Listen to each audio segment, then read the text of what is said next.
Welcome back. We're looking at the Siege of Sydney Street today. Yeah. This mysterious figure. Right. Peter the Painter. This is a case that really captivated London back in 1911. And you know what's interesting to me is how this kind of escalated from the Houndsditch Murders in December of 1910. This massive public spectacle at 100 Sydney Street. A huge public event. Right. Yeah. So let's set the scene for our listeners. Okay. We're in the East End of London. Right. And there's this gang Yeah. of Latvian immigrants. Right. And they're planning to break into a jewelry shop.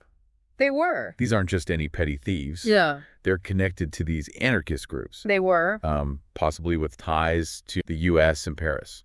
And their ideology really played a big role here. Uh-huh. They believed in what they called expropriation. Yeah. Basically taking resources directly. Right. They were prepared to use violence to achieve their goals. Okay. Influenced, by the harsh police tactics had faced in their home countries. So that's exactly what happened. Yeah. A neighbor heard drilling sounds at the shop. Right. Called the police. Uh-huh. Who walked straight into an ambush. They did. Wow. 3 officers lost their lives. Oh, my goodness. In the confrontation. Wow. 1 sergeant was killed instantly. Oh, no. 2 others died later from their injuries. Jeez. The gang used automatic Mausers, weapons the police weren't prepared for. The public was outraged. Yeah. And the pressure to find those responsible was enormous. One of the robbers, George Gardstein, was found dead at the scene, leaving behind a cache of weapons and ammunition. Goodness me. The investigation zeroed in on 2 suspects. Okay. Fritz Fars, Okay. an associate of Gardstein,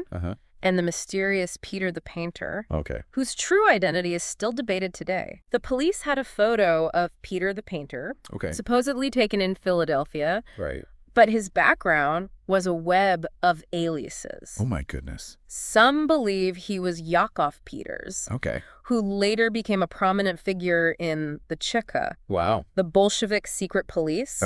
Others suggest it was Gedert's alias, a Latvian artist and revolutionary, or Jānis Zaklis, who seemingly disappeared after 1911. So many possibilities. And the investigation was just getting started. Right. On New Year's Day, 1911, police got a tip that Svars and another man, possibly named Jacobs, were hiding out at 100 Sydney Street. That's right. Hundreds of police officers surrounded the building, but found themselves outgunned by the suspects' automatic weapons. This was no ordinary standoff. Winston Churchill, the Home Secretary at the time, took a personal interest in the case. Eager to show the public he was tough on crime. Right. He even called in the army, Scots Guards, Goodness. to help with the siege. Can you imagine the scene? Police soldiers, crowds of people, watching it all unfold, the tension. Huge. And here's where things get even more curious. Eyewitness accounts from the siege. Right. Never mention seeing Peter the Painter. So this raises the question, was he even there? It does. Or was his name being used as a symbol? Yeah. A way to represent the fear surrounding these Latvian revolutionaries. That's a good question. The siege culminated in a dramatic fire that engulfed the building. Yeah. 2 bodies were discovered inside. Neither of them a woman. Right. This added another layer of confusion about the gang's actual members and their whereabouts. To add to the intrigue, 7 individuals connected to the gang, including Yakov Peters, were put on trial. But despite the public outcry and pressure to convict, every single one of them was either acquitted or had the charges against them dropped. So at this point, we're left with more questions than answers. It seems that way. Who was Peter the Painter? Was he even involved in the siege of Sydney Street? And what happened to him and the rest of this violent gang? Right. So many questions. Yeah, it is a mystery. While Peter the Painter became this legendary figure, historian Philip Ruff suggests that the real story might be even more fascinating. He points to Jānis Zaklis as a very likely candidate. So we have these hints about Jānis Zaklis. What makes him stand out? His background just aligns incredibly well with what we know about Peter the Painter. Zaklis was a Latvian social democrat involved in the 1905 revolution in Russia, known for being a skilled organizer, procuring weapons, and even leading armed units against Tsarist forces. Wow. However, as the revolution kind of lost momentum, he became disillusioned with the Social Democrats' more moderate approach to change. So he became more extreme in his beliefs. Precisely.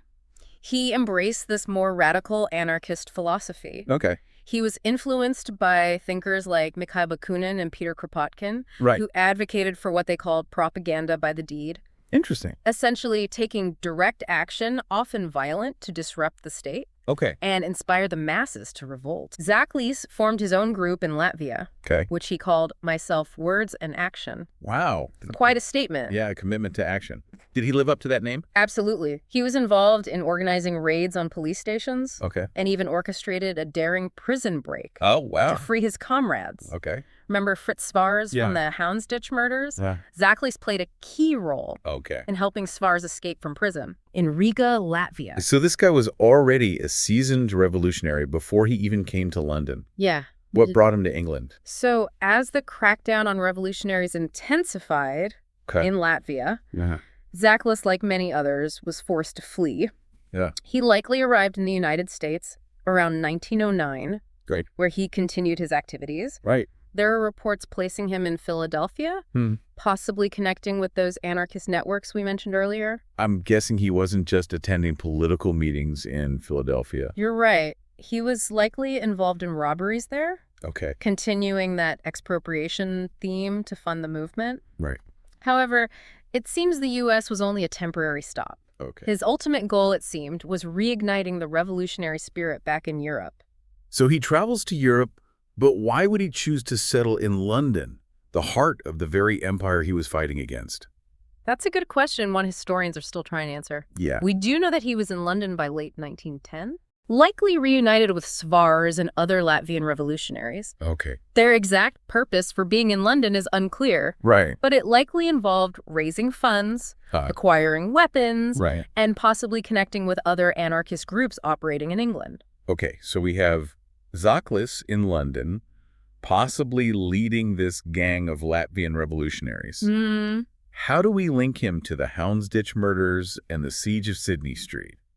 So that's where things get more complicated. Okay. While the police were looking for him, and even had his picture circulating in London, there's no definitive proof placing him at the scene of either crime. Is it possible he was the mastermind? It's certainly possible. His experience and skills make it a very plausible theory. Yeah. We also have to consider the possibility that his name was used by the police and the media to create a scapegoat, a way to personify the fear surrounding these foreign anarchists. So he might have been a convenient symbol for the authorities to focus on? Perhaps. What we do know is that after the Houndsditch Murders and the Siege of Sydney Street, Zaklis disappeared. He pulled off another disappearing act. Yeah. Any clues as to where he might have gone? There are rumors of sightings in the Netherlands, Belgium, and possibly even Germany. Right. Officially, though, his trail goes cold. Wow. After the events of 1911. Okay. The British authorities, lacking sufficient evidence, eventually decided not to pursue him any further. So was Jānis Zaklis really Peter the Painter? Based on the available research, he's the most likely candidate. Okay. His background skills and radical ideology fit remarkably well with what we know about Peter the Painter. However, without conclusive evidence, the mystery remains unsolved. It's fascinating to consider that someone like Jānis Zaklis, potentially responsible for so much violence and chaos, could simply vanish without a trace.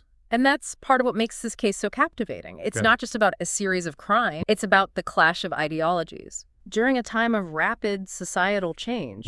And how fear and uncertainty can create myths and legends that endure for generations. Absolutely. Peter the Painter, regardless of his true identity, became a symbol. For some, he represented a dangerous criminal, a threat to the established order. For others, he was seen as a folk hero, a symbol of resistance against oppression. That duality is reflected in how he has been portrayed over the years. He appears in books, songs, even a television show. Each interpretation adds another layer to the legend of Peter the Painter. It's almost like a real-life crime story, with elements of historical fiction woven in. But for the victims of those crimes, the families of those police officers who were killed, it was all too real. You're right. It's important to remember the very real human cost of these events. Yeah. Those officers were simply doing their jobs. Right. And they paid the ultimate price. Yes. The fear that gripped the East End of London, fueled by media coverage and politicians like Churchill, had a long-lasting impact on immigrant communities. It's a reminder that these true crime stories, as interesting as they may be, have real-world consequences that ripple through history. Knowing what we know now, what do you think really happened to Zachlis? That's the question that continues to intrigue historians and researchers. Right. Did he escape to a quiet life somewhere forever haunted by his past? Right. Did he continue his revolutionary activities under a new name? Yeah. Or did he meet an untimely end, his final fate lost to history? So many possibilities. That's part of the appeal, isn't it? It is. We get to examine the evidence, consider the different theories, and draw our own conclusions about what might have happened. Exactly. Right. This case, like many others from history, reminds us that the past is rarely simple or straightforward. It's often messy, contradictory, and full of unanswered questions. Yeah. But that's what makes it so endlessly fascinating. It's incredible to think about the level of violence during the Houndsditch murders. It really is. Yeah. You know, they weren't just armed with pistols. They had these Mauser C96s, Wow. semi-automatic pistols that could fire 10 rounds really quickly. These were military-grade weapons, giving them a huge advantage over the police, who were mainly using revolvers at the time. Right, so the use of such powerful firearms. It must have been terrifying for those officers. Yeah, absolutely. Witnesses described the sound of the gunfire as deafening Wow. and relentless. The officers, they were caught completely off guard. Yeah. They didn't stand a chance against that kind of firepower. Right. The fact that 3 officers lost their lives really speaks volumes about the brutality of this gang. It's important to consider the social and political climate in London at the time, too. Oh, absolutely. England was experiencing a wave of immigration. Right. And there was growing anxiety about this influx of foreigners. Especially those with radical political beliefs. Right. The anarchist movement was seen as a significant threat by the authorities. It was. And then these Houndsditch murders just played into those fears. Exactly. It intensified those anxieties. Yeah, about foreign agitators and revolutionaries. Definitely. And then you have Winston Churchill getting involved in the siege of Sydney Street. Right. Which further highlights the political dimensions of this case. Yeah. So Churchill was Home Secretary at the time. He was. And he was ambitious and eager to project an image of strength and decisiveness. That's right. So his presence at the siege and his decision to call in the military was seen as a way to demonstrate that the government was taking a hard line against crime. Right, against disorder. However, his actions were also criticized by some. They were. Yeah. There were concerns that he was unnecessarily escalating the situation. Right. Putting lives at risk. Turning it into this public spectacle. Exactly. And some argued it was more about political grandstanding than effective law enforcement. And then the fact that none of the individuals connected to the Houndsditch murders were ultimately convicted. Right. That also raises questions about the justice system at the time. It does. The trials were highly publicized. But despite the evidence presented, the juries were unable to reach guilty verdicts. Yeah. So some believe this reflects the difficulties in prosecuting cases involving radical political groups. Potentially. The anxiety surrounding foreign suspects as well. So the story of Peter the Painter and the siege of Sydney Street. It remains a captivating episode in London's history. Right. A story of crime violence, political intrigue, and the enduring power of mystery. It's a reminder of the complexities of the past. Yeah. And how events can be interpreted and reinterpreted over time. Right. Leaving us with more questions than answers. As usual, Simon and Tom will review this case as well as all the rest of this week's episodes in their weekly review show on Sunday. But in the meantime, tune in tomorrow for another great true crime episode.